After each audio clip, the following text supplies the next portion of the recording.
Well, I'm here with Tracy from Sakata Seeds, and if anybody knows the seed business, Tracy does. And we're going to talk about seed supplies and the state of the seed economy. Do we have shortages or not? Tracy, where are we at? We're 2022, fixing to be going into 23. Yeah. Where are we at on seeds? So we're good. So, the past couple of years have been rough with the pandemic and with the growth in gardening.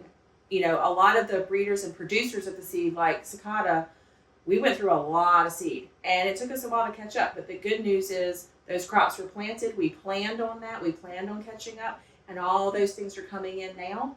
So we're back on track. So there's no need to worry about a shortage like you've seen in the past couple of years. Are there any particular varieties that are maybe a little bit tight?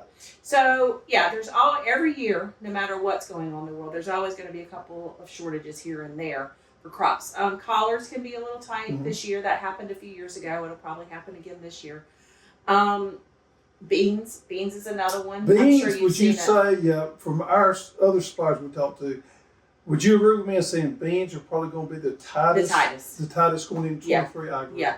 And as far as, being short, I'm going to bring up tomatoes. They're not going to be short this year, but you might take a little longer to get your favorite, so it's a good thing to plan ahead on tomatoes. Okay. Because there's a lot of new testing and stuff that has to be done now with regulations. So those things might be slower to come to market, even though there's not a real shortage. Right. Yeah. So we got two varieties that we're adding for next year. Let's talk about them real quick. Aspa Brock, okay. And Top Chop. Collard.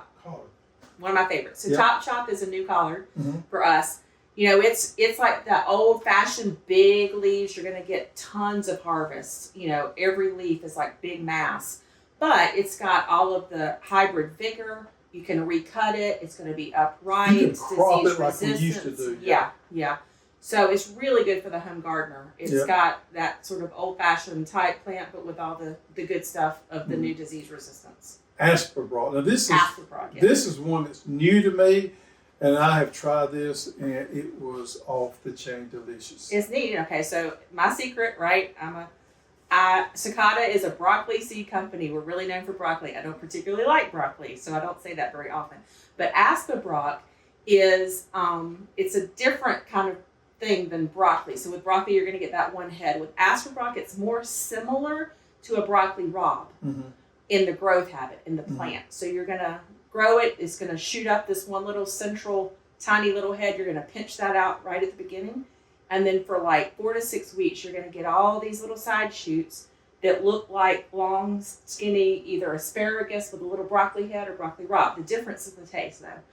Like broccoli rabe is a real old-fashioned, bitter, harsh thing. And even broccoli can have that, you either hate it or you love it. I hate it. But Aspa Brock, on the other hand, is amazing. It's mild, it's sweet, amazing grilled. You may have seen something in a restaurant called broccolini. Yep. So that's what it is. That's what it is. We're excited to have that salad, stir fries. Yeah. Off the chain, delicious. We eat it directly out of the field. And I was like, man, where's this been all my life? And you can just keep picking. I know. Yeah. Yeah, great. Nice. So there we have an update on the seed industry in general for 2023. Thank you. Yep.